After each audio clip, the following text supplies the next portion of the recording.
So good morning. We're learning the Maamar Zochor from 1934. What was said in Riga. We're on page 143. We're on page 143. In yesterday's shir, the Rebbe spoke about. Actually, I take that back. We're on page 141, the new paragraph, Abel Be'emes. But just to recap. And today's shir is a continuation of yesterday. The Rebbe speaks about here. He speaks about the idea of the nefesh habamis, how it uses its good part to lull a person into taivas. And this, as we said yesterday, is a very, very subtle approach, but yet it's devious. It doesn't tell a person, go and, like the Gemara says, lech avodah zara, go serve idols and go take your beard off and your yarmulke off and eat treifas. No, it tells you wear your beard and wear your yarmulke. But look, when you eat, enjoy the food you're eating. And yesterday we had a big discussion, Yonason, about this. Avram was asking and we responded. And I elaborated and said that this is really the way. What I know of, this is like unique to Chabad Chassidus. What we call Avram in Chabad, and Yonason is very familiar with it, we call this the Avodah of Iskafia. You've heard of the word Iskafia, Avram? Iskafia, or sometimes pronounced with a tough, Itkafia. It's an Aramaic word. In English, it means to subjugate, to control yourself. From the Hebrew would be lakuf, lamed chav, vav, and fei, lange fei. It's kafya. And this Chabad, over the centuries, the 200 plus years of the Chabad movement, has been a big deal. Anyone that's a real yeshiva bacher in a Chabad yeshiva knows about a skafya. Whether they do it or they don't, they're successful or not, there's ups and downs as we all have in life. And I said, Yonason, that really all Musar Sfarim are full of, the idea of holding yourself back in taivas. So what's the difference between Chabad Chassidus' view of Iskafia and Musar Sfarim? So I said Musar Sfarim comes from the angle of Musar. That if you give in to your taivas, you will be punished this way and burned this way and this won't, there's a negative twist and negative association. And it's also necessary because sometimes, unless you know you're going to get a ticket for passing through a red light or driving fast, you're going to continue driving fast as I can give testimony. But when you get caught and you have to spend a half a day in a courthouse, they schlep it out. So you miss a day of work, and then they give you a fine of several $100s, then you know, oh boy, when I drive again on this highway, I'm going to go to the speed limit. And that's really a way that most people are, It's not that we're bad or, ugly, but it's just a matter of habit, no good habits, and giving in. That's the point, giving in. So Musar uses that, you're going to remember, you're going to end up wasting a day of work, not wasting, but not going to work, and you'll lose pay for that day, and you'll end up paying a fine. So it'll be a whammy, it'll be like a double punch into your face. Chassidus doesn't come from that perspective. Chabad Chassidus doesn't come from that perspective. Chassidus in general, Baal Shem Tov, the teachings of Baal Shem Tov, and the Chabad in particular. Chabad in particular uses the mind. Let's rationally look at the argument why indulging taivas is good, and let's see why it's no good, and let's see what the truth is, that it's really horrible. And this approach, especially coupled with his bonus, reflection and meditation on Hashem's awesomeness and greatness and everything else, changes the paradigm, the moach shalat al alev. That's the theme of the Tanya. In those few words, moach shalit al alev bitol dusay. Since naturally a person has it within himself to control their taivas, They're libai. So although when the person is born into the world and is surrounded by taivas, it's a tough job. Nevertheless, if you will use your mayach and live with your mayach, thinking everything over and being thoughtful, you will succeed in conquering the lev in a way that's positive. You won't transform the lev. That's the avodah of a tzaddik, the Alter Rebbe says in Tanya. The avodah of a beinoni is to control the heart. The beinoni does not transform the heart. A beinoni is, the Alter Rebbe says in chapter 12 and 13 in Tanya, the Ra is chayzer v'neir. The Ra is always there, and it's always ready to come back and pick its ugly head up again and disturb us. That's what he says there. What is the avodah of a beinoni? To control yourself. But from the perspective and using the tool and the instrument of Mayach, Chabad, and this isn't just a logistical difference between Musar and Chassidus. The Chassidus emphasizes the positive and Musar emphasizes the negative. It's a qualitative difference. It's a whole different approach. So the quality and the approach, the mindset is very different in each. This is what the Rebbe does in this Maamar. When he talks about Amalek, and he talks about the Nefesh Abamis, he says that there's something called the Toiv Shebenefesh Abamis, the goodness of the Nefesh Abamis. What do you mean the goodness of the Nefesh Abamis, Yonason? I thought the Nefesh Abamis is a troublemaker. The Rebbe explains that we're not, that for sure, that if the troublemaker part of the Nefesh Abamis, avoid. But even the good part, what the Nefesh Abamis says, like Avram asked us yesterday, it's Shabbos. Let me have pleasure from the meat and wine, from sleeping. Comes along Chassidus and says, that's good, but it's the good of the Nefesh Abamis. Why? Because it's not you're enjoying it because it's Shabbos and it's only for Shabbos. You're enjoying it too in that scenario because you want to enjoy. You want to taste good food. Says Chassidus, yes. Like Abraham said, we're supposed to, as it says, have Tainuk, Oneg Shabbos. But the Oneg Shabbos is, don't forget that last word, that's the key word, Oneg Shabbos. Not Oneg Atzmi, Oneg Gufi. We're simply mixing up the two ideas, and most people do this.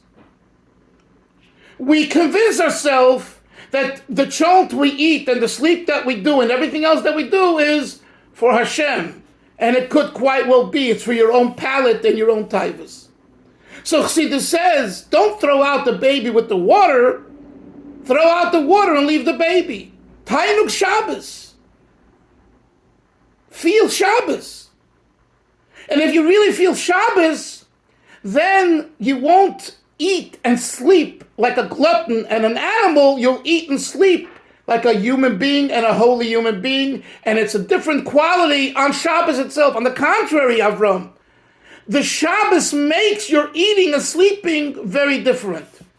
You know, I always observed, I'm sure Yonason did too, the Rebbe had a Farbrengen, right? So the Rebbe would come to 770 Shabbos morning, 8:30 or so, okay? 8:39, from his house during my years in the 70s and 80s. And then he would learn before davening, I guess, and then he would come down to davening 10 o'clock. He would go back up 12 to 12:30 after davening. He stayed in his room, and then he came down to the Farbrengen at 1:30 and he made Kiddush.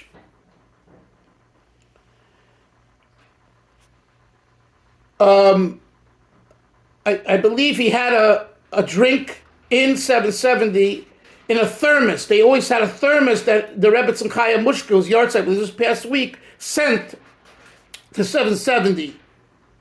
So in the thermos he had hot water. I don't know if you know, but the Rebbe didn't use a stove on Shabbos. Did you know that? The Rebbe did not, it seemed like, trust the Shabbos stuff for whatever reason. The reason, truth, I don't know if he didn't trust. He didn't use one. Now, maybe because his stove in his house, which I saw and everyone saw when you were in his house, and we passed, we davened there for Shiva in different times, the Yartzeiten, you could see it was a 1930 and 1940 stove. Maybe he felt that's not halachically acceptable for Shabbos. I don't know. So the Rebbetzin would prepare for the Rebbe, I think, hot soup in a thermos, and also hot water, I believe. And he had some of that hot water Shabbos morning. Whether he had some mezainis before davening, I heard two opinions.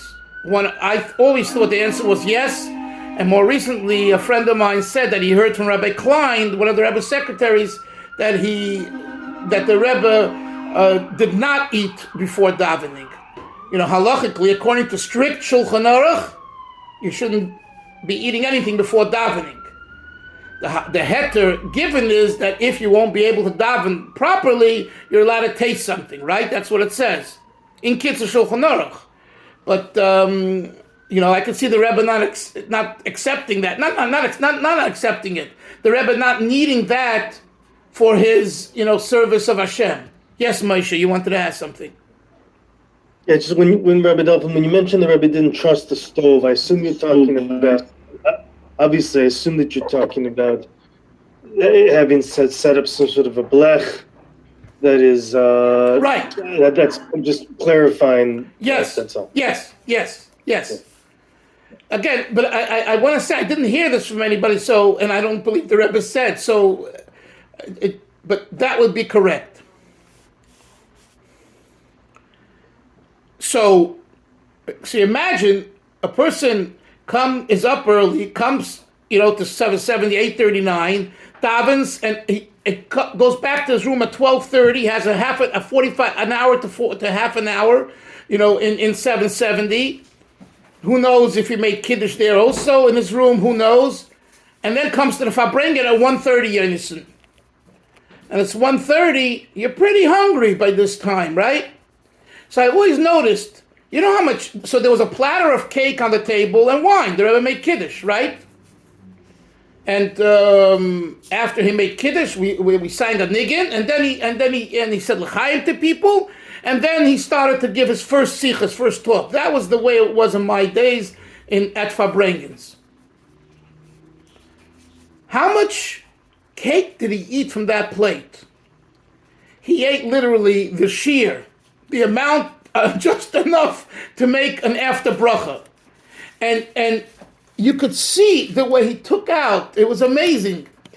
You could see, even I was not so close, I was far, but you could see he took out a piece of cake, usually one piece of cake that was like this big, right?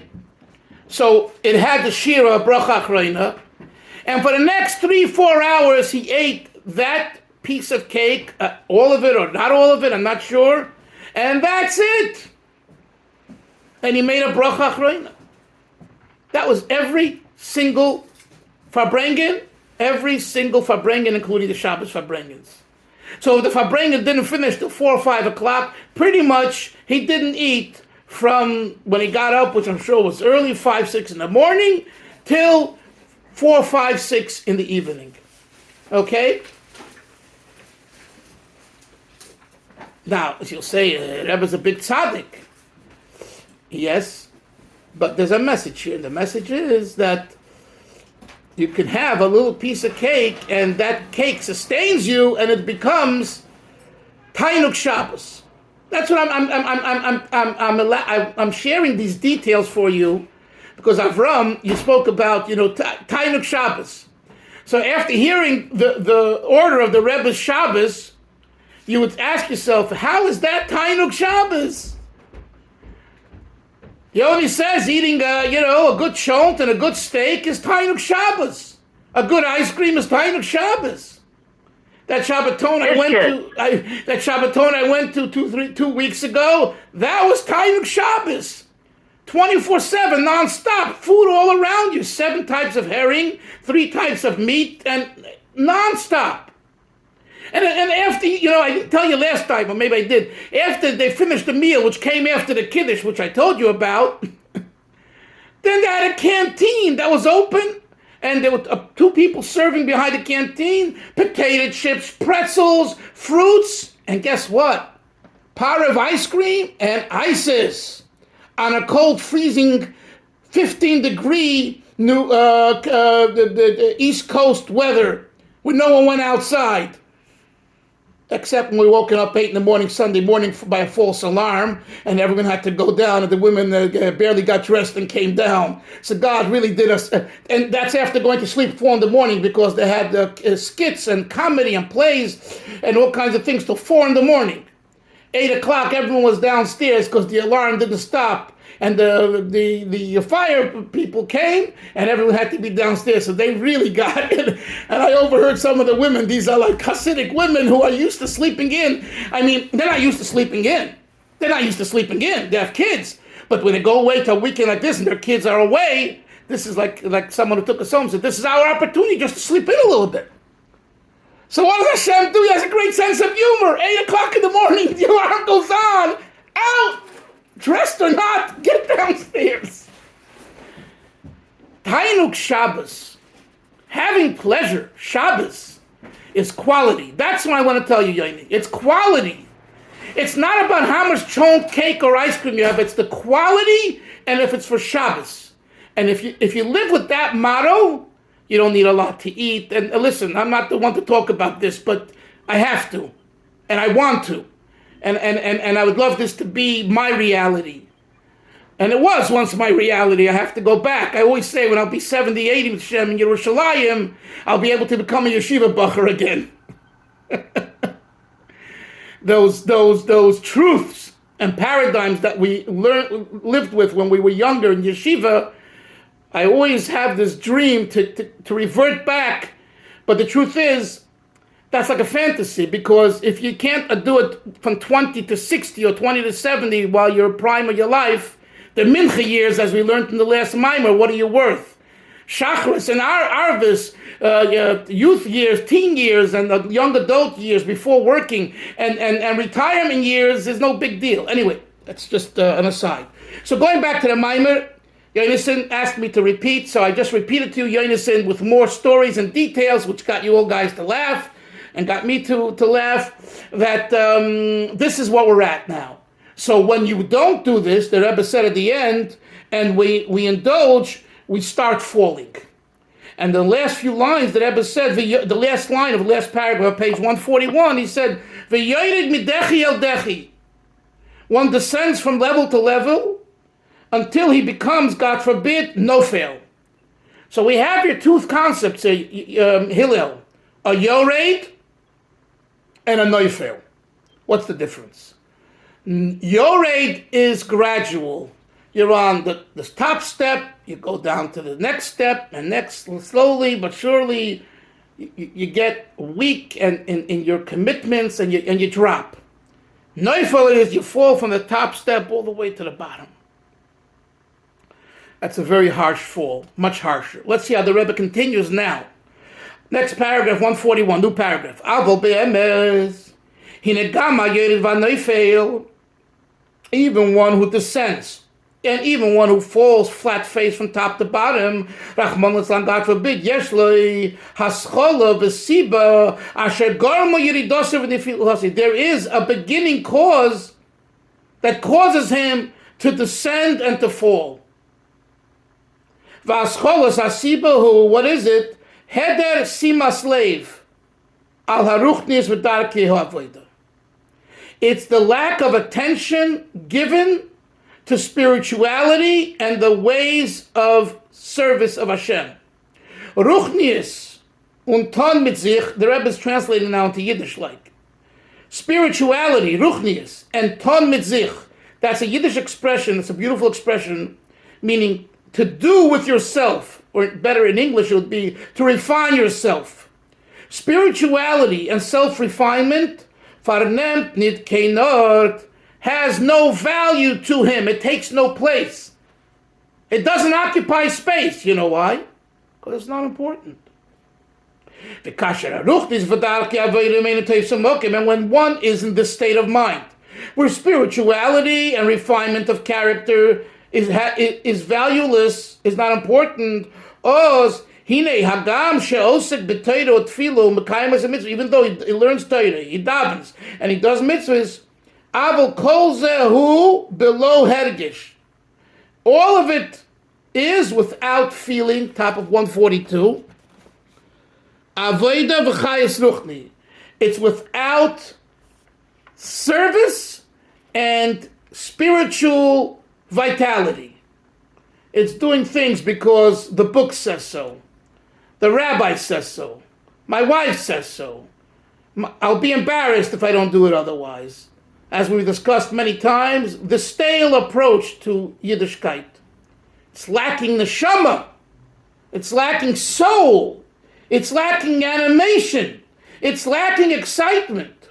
Says the Rebbe, Hu Aschala, this is the beginning.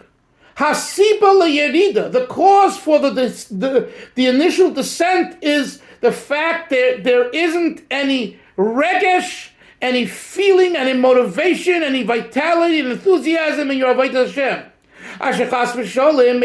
God forbid this leads to lidei nefila gmura. It begins with a gradual descent, and it ends with a flat face fall where you give it all up. And the Rebbe now says, look at and learn from the opposite, from the way it should be. The kasher ruchnius utayfus mokim. When ruchnius is valuable to the person, it takes up place in your mind, in your heart, in your being. When ruchnius farnemt anort, when ruchnius takes place, is valuable. Hinios hari muvan umusik etzloi. He comprehends it, basoga gemura, very well, umuchlota, very resolute. The limud HaTorah with Hilki mitzvahs, that the Torah study, davening and doing mitzvahs, but he had geshchayz pnimi. When he'll at that time he knows that when he davens or he learns or he does mitzvahs without this enthusiasm and inner feeling, hainu herek shalki, meaning referring to having a godly feeling, a getlach gefil, who could go below neshama, he realizes it's like a body that's soulless, doesn't have a soul. The hanivroyim creatures, although creatures do not know the essence of their vitality, of their energy, but the preciousness of life, all creatures know. In other words, that we exist. Something animates us. And all creatures know God, that if when a person is not alive, the Hedra Chaim is the opposite of life, one knows how much there's missing. This everyone knows. So the kash is when a person reflects on that all of his learning, tefillah, his davening, Vikiyim mitzvahs and Shalai and all of his observant of mitzvahs who can go play Shmama is not that way. It is like a soul with like a body with that soulless, without a body soul, because he's not animated. That itself triggers maybe to work harder. In other words, it doesn't lead you. This is to the person who's a thinking person and who's plugged in the right way, to give up. On the contrary, it leads you to do more. Remember what the Alter Rebbe says in Tanya, chapter 26 and 31, the difference between frustration and depression. Depression is where you go under your blankets more and you give up and you don't go out. And frustration is you get up, you say, I can't take this anymore, and you jump out and you start, and you just go out and you start doing it, and then moving and shaking and talking, and you're upset that you wasted time. You know that feeling of it's frustrating. Frustrating is upbeat. Frustration is positive. Depression is negative. So the Alter Rebbe says here, when you realize that some of your avodah, or all of your avodah is kiguf below neshama, you say, enough already, I'm not happy. and this is true also for anyone that's learning and davening, chassid, litvak, sfardik, makes no difference, and they feel empty, they feel old, they feel stale. This right here is good to study and think about and say, okay, but that's as long as you know that your service should be in an animated way. If you've convinced yourself... Rabbi. Yes, one second. If you've convinced yourself, or you've allowed yourself to be convinced by your teachers or rabbis or rebbes, etc., that it's okay to serve God lifeless, then we really have a problem. Then, like the Alter Rebbe says in the Maamar Zochor that we learned, then it's like you've been cut off, and boy, then you have to ask Hashem, have mercy. I'm so far from Hashem. I'm so far that I think that what I'm doing is good. Yes, Yoni. That's what we were learning about the concept of his chachus, no? Yes, that's right. Very good. That we need to have his chachut, right? But he doesn't use that word here. But that's a good word. But what he's saying is, before you need to be aware that you're stale, and if you're not aware you're stale and you think you're alive, he doesn't talk about that. That's like, God forbid, you're dead. Imagine a dead person thinks he's alive. There's no one to think that he's alive. But if you think a dead person's alive, we're in trouble. Here he's talking about someone who has the realization that it's no good, and therefore, what can I do about it? We'll stop here because the next part is he talks about the avoid of davening, his bonus. But just so all of this is an answer to the question. I want you to walk away with clarity. The question is, how do you prevent yourself from going down? It's a good question. How do you prevent yourself from being a yored and, God forbid, a neifel? And the Rebbe's answer is, you need to have sima slave. Sima slave means be attentive. Be aware of the situation. What's the expression? Knowing that you're ill is chatzi refuah, is half of the cure. If you're not even aware that you're ill, then it's really bad. And then you know, only God, only Hashem can save the situation, because as far as you're concerned, you're very, very healthy. And you know, I don't have to tell you that many times good people are what's the word I'm looking for? Oblivious to this, and they think they're healthy and spiritual and driven and this and that, and they're on a real no good path, an unhealthy path. And the question is, how do you get them to realize their mistake so that they wake up? And like I told you, the Zohar HaKadosh says the rooster won't become clean from its schmutz that it picked up in the barn with, or you know, the trough, until it shakes itself. You shake it, you can get a little dirt off, but if it doesn't give its own shake, this is from the Zohar, it's still there. There's still some dirt. So a person at the end has to give its own shake, which is really, I think Hillel could tell us, but it's also, about the 12-step program. You hit rock bottom where you yourself realize that, hey, I submit to God, I'm sick. Yes, Hillel. Just as a comment on the rooster, that in modern study of trauma, the neuroscience of trauma, yes, that one of the things that the body spontaneously does in its ability to kind of release trauma is it starts to shake, and it's a natural thing throughout the animal world. Wow. So that's very interesting.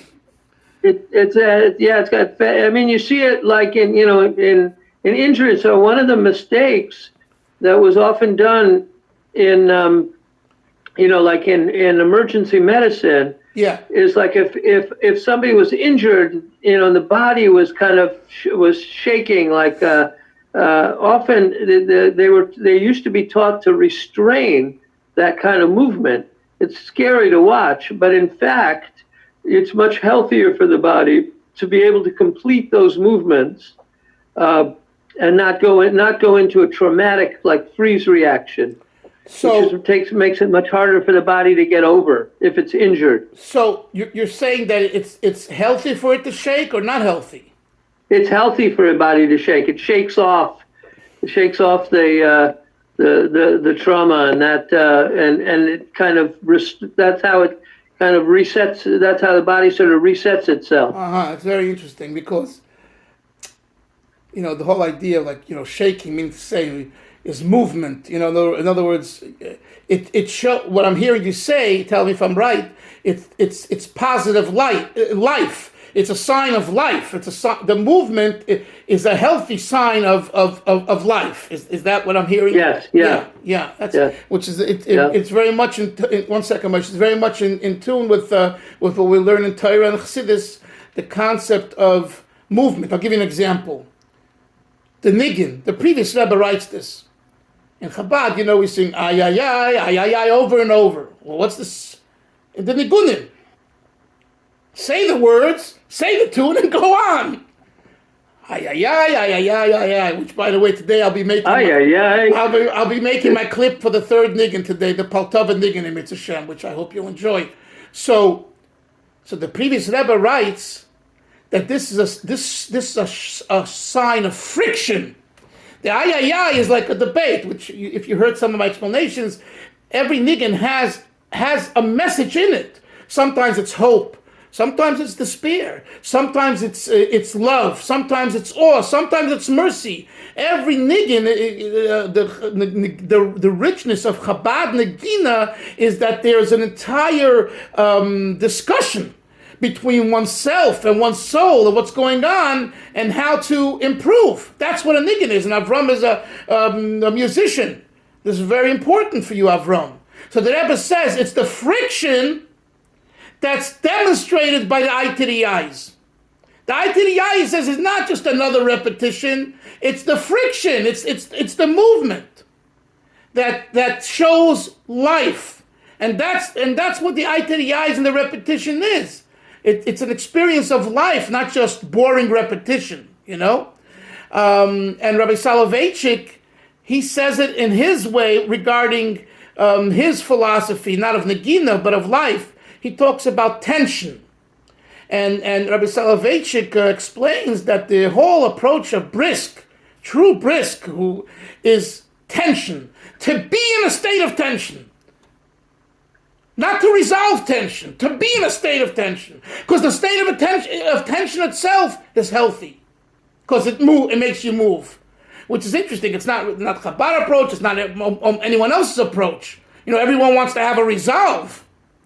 But Soloveitchik, in his early writings in the 40s, after the Holocaust, I wrote about this. It's so interesting that he talks about this tension and as positive, and he says, this is real brisk. So when people say, because you ask a brisker a question, you get, what the answer is? It depends what we're talking about. He'll never give you a clear answer. So the whole world, the Torah world, laughs at the briskers. Make up your mind. Is it A or B? And they say, no, it's both A and B. Because that is their motto. That's their belief. That state of what we perceive as being unsure to them is reality. The reality is there's two modes, either this way or that way, and that's what keeps you going. I don't know if I'm correct in my comparison of the brisk notion of tension to the Chabad notion of friction, but it's something that I thought about when I was researching. Now, Moshe, I'm sorry, you wanted to say something. I don't want to. I'll just make it brief. It's very interesting, Hillel, what you were sharing with us, and connected to everything that Rabbi Doffen were talking about. I find it very interesting. This whole we talk about the body moving. I'd be very curious to know from a psychological perspective, everything we're talking about. Some people, you see them when they're davening. I don't want to generalize, but there's certain people who might be connected to a little bit more of a non-Hasidic approach, which they're like, constantly, there's like almost like this robotic movement, and it's so, I've seen, sometimes it's, generally you see it in younger Bachram, younger people. Usually the older a person gets, the less they tend, generally, I notice, the less they tend to shuckle. But Because they have less energy. No, I don't think that's what it is. I definitely don't think that's what it is. But I would, maybe for another time, it'd be very interesting to just contrasting, Hillel, what you said about the healthy for the body to shake, to move on that level. But sometimes I look at certain people when they're shuckling, particularly younger Bachrim, it almost looks like it's It's a show. Well, partially, yes. Yes. I think, and sometimes it looks like it's not integrated, like the movement never Yeah, resolves. Exactly. Like he was just talking about attention, Right. And that's true. It's like the you're kind of caught in a rut. It's like it's like a thought that you obsess on or you perseverate on. And I think you're right. And that's often a kind of feature of like the obsessive compulsive mind, and a lot of rote learning kind of triggers that in the mind. Yeah, That's it. That's Hillel, those are exactly. You're definitely hitting all those points. We leave it for now, but Moshe, I'll just tell you. At some point, remind me. I'll tell you two really interesting stories. One about my father, and one about that's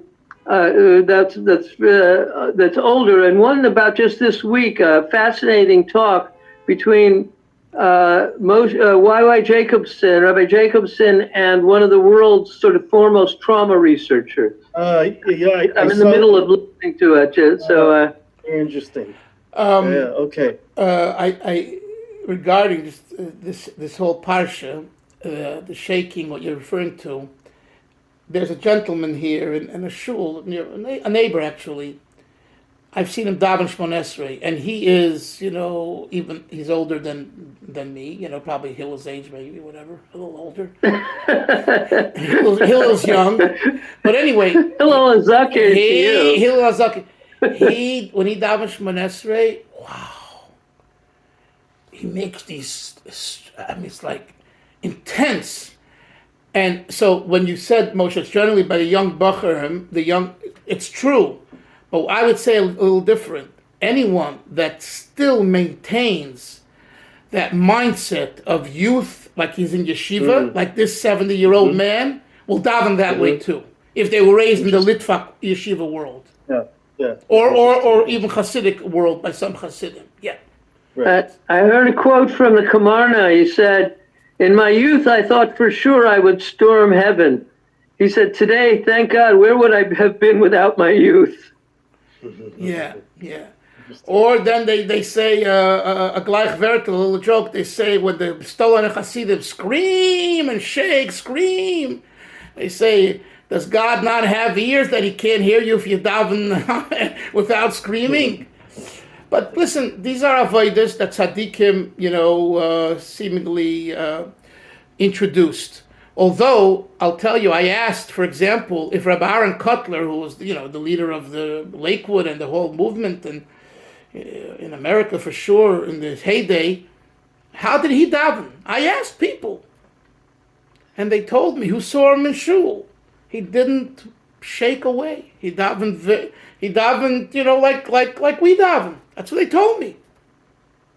So I was once at Chaim Berlin in where? For Rosh Hashanah. In Yerushalayim or Brooklyn?